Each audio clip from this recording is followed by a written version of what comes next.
Hello, Rambler fans, and welcome to another edition of the Superintendent's Corner. As I'm Gary Vanna, joined by Scott Acom, the man, the legend, the person himself. Scott, how are you doing today? Well, after that introduction, I'm doing great. Thank you.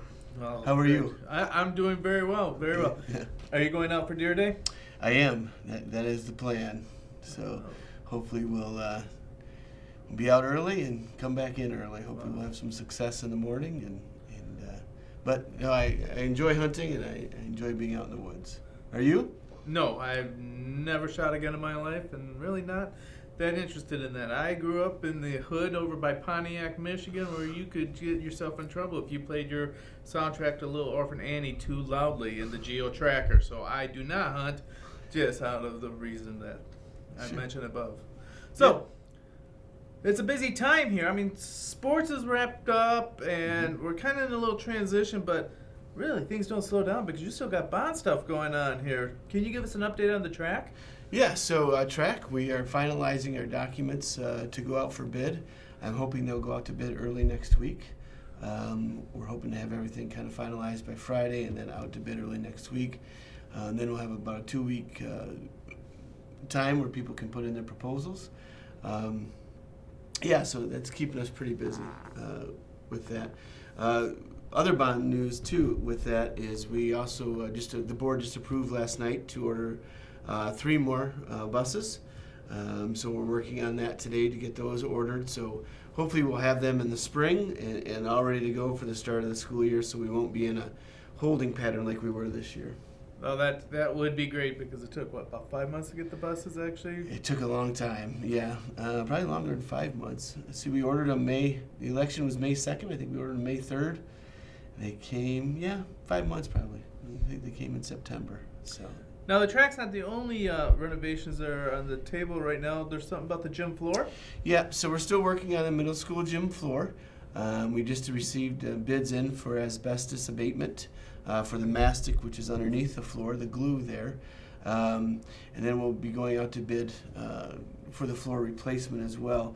The one thing is we're kind of waiting to get our track bid in, just to see what the cost of that's going to be, if we're going to be too over budget. Our estimate was we were over budget, but we scaled some things back and looked at some things. So we may put a little bit of a delay on the gym floor for next school year, or for next summer, not this summer, but we're going to all just wait to see.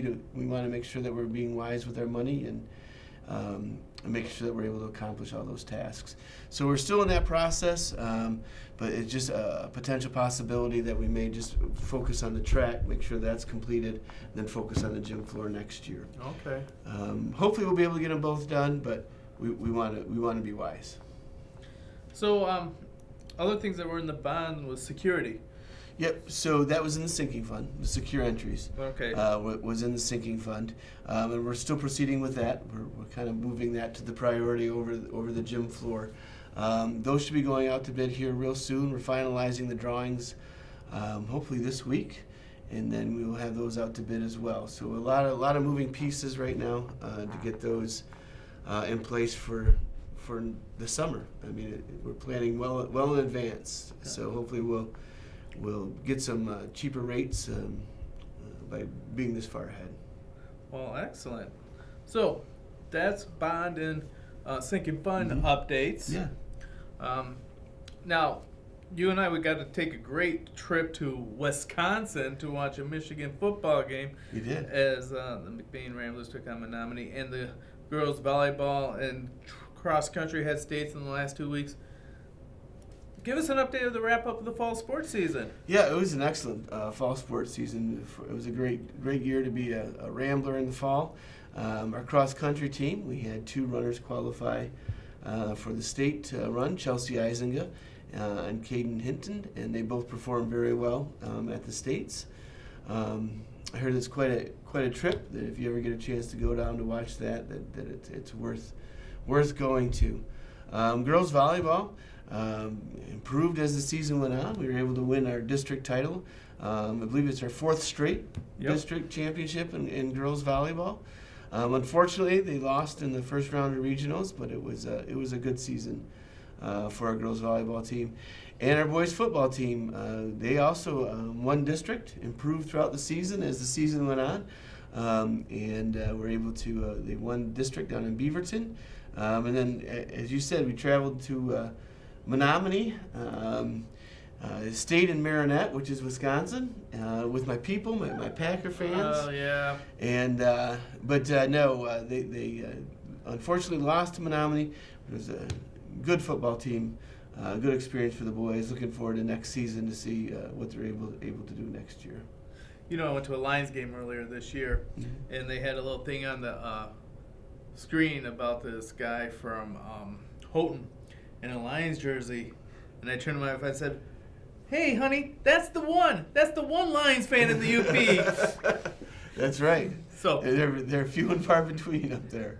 hey, so we want to wish good luck to Beale City and to Marion, as Marion's going to the state championship for 8-man. Yep. So good luck to them. Beale City is now in the Final Four, and they're going to be playing, I believe, against Ubley again to make it possible return trip to Ford Field. So good luck to those football teams. Absolutely. Also, so, you know, this time of year is really interesting as a teacher, and I always find that I have to really pay attention because it's going to go so fast between here and Christmas, and December just gets packed really quick as winter sports have started, and we have the concert season, final exams, and all that stuff. But before that, we got a special holiday coming up in the next week.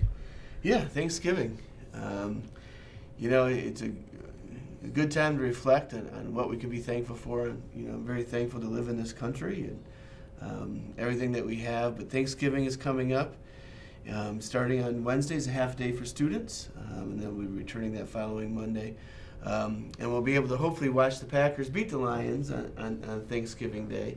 But no, it's a good time to reflect on what we're thankful for and all the blessings that we've received, and thankful for this community and the school district and the kids here and the families here. And it's just a good time, and I encourage all families to just stop and reflect on what they're thankful for. Yeah, and just reflect and spend time with each other. Absolutely. That'd be a wonderful thing. It's great weather out right now, and it's a great season of reflection. So, without much further ado, I am going to put you on the spot since I Yeah. am the host. You got one for us for the road? I was going to put you on the spot because I'm struggling today. Oh. But each one I came up with, you said, not that one, not that one. Yeah. Did you know that it was a law that if it's raining in Sweden and you're driving, that you're supposed to turn your headlights on? I was not aware of this law. I just never know when it's raining in Sweden. All right, on that note, this has been Gary Vanna. Scott Aiken. Feel the wheel.